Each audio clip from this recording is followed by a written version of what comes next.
In this video, we're going to focus on our second organising resource, which is marketing. The previous video focused on operations, and now we're going to make a move into marketing.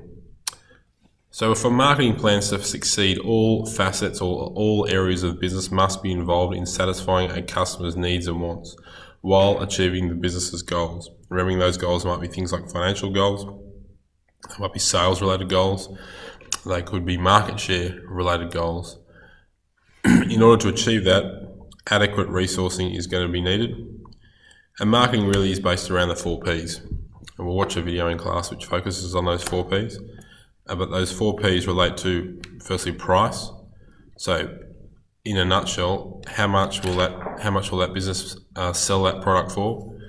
What sort of price strategy are they going to undertake? Is it going to be penetration pricing? Is it going to be market skimming? Is it going to be a loss leader strategy? Promotion. How are people actually going to hear about this particular product or service? Is it going to be through advertising, through sales promotion, through personal selling? Product. So how's the product going to look? How's it going to be packaged? Where's it going to be distributed through? And lastly, distribution or place. So where will it be sold? So there's a bit of overlap there between product and place. So really important decisions that a business needs to make in order to ensure that its marketing is effective and ensure that its marketing effectively addresses those 4 Ps.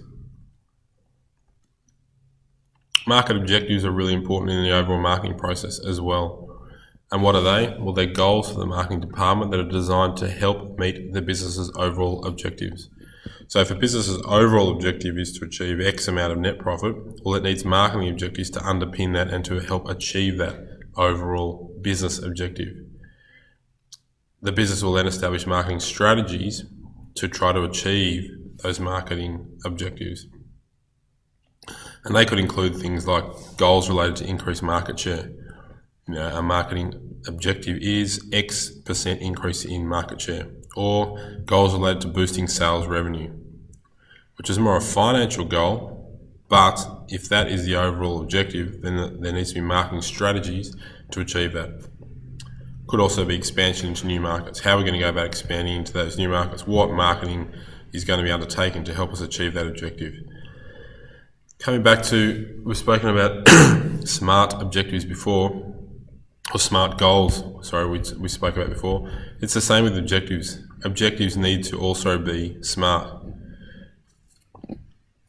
So if the general objective is, the overall business objective is to increase the share of the market, then a SMART objective is market share is to be increased by 5% over the next 2 years. Why is that a SMART objective? It's specific, i.e. 5%. It's measurable because of the quantitative nature of it, 5%. It's achievable. It doesn't seem like an overly onerous increase in market share. It's realistic. The business conceivably could achieve that, and it's timely. There's a 2-year time frame around that specific objective that the business is trying to achieve. Okay, that's again marketing very quickly, and the next video will focus on finance.